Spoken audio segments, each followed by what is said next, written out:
Sa British Columbia, isang proyekto para mas maipakilala pa ang wikang Filipino sa mga kabataang laki dito sa Canada.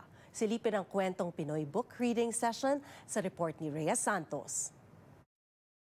Do you need a hug? I ask her, and she takes me in her arms. It helps me feel more connected with my culture. Gusto ko maging proud sila kung saan sila nanggaling. Naganap nitong weekend ang Kwentong Pinoy Session sa isang public library sa Burnaby, British Columbia na dinaluhan ng mga magulang bit-bit ang kani-kanilang mga anak.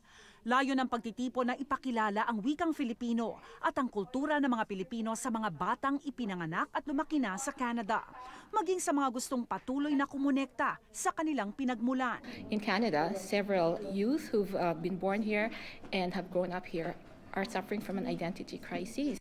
Binasa ni Monique Leonardo Carlos, isang Filipino-Canadian children's book author, ang kanyang librong It's Okay, Just Ask.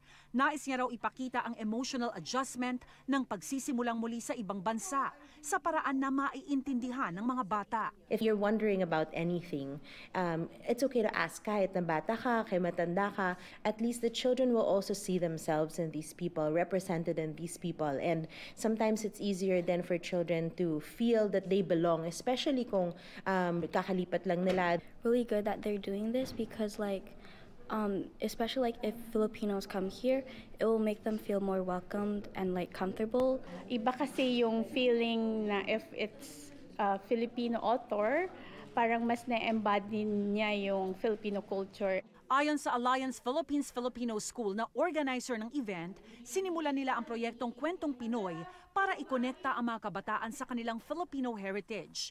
Ipinakita rin ang iba't ibang librong iniakda ng mga may dugong Pilipino.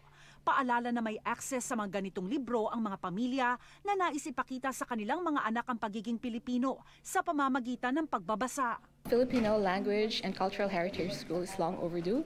There's so many Filipinos in BC, 175,000, yet through the years, there's not been a single Filipino language school. Bukod sa mga bata, marami ring adults ang sumali sa pagtitipon.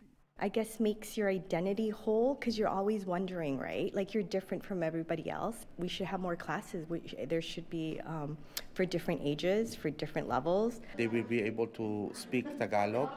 So I'm also not that much fluent in Tagalog, pero I'm still practicing day by day since my wife is Filipina. And I want them to mingle with other Filipino kids and then they can speak to them in their own native language. Rhea Santos, Omni News, Vancouver.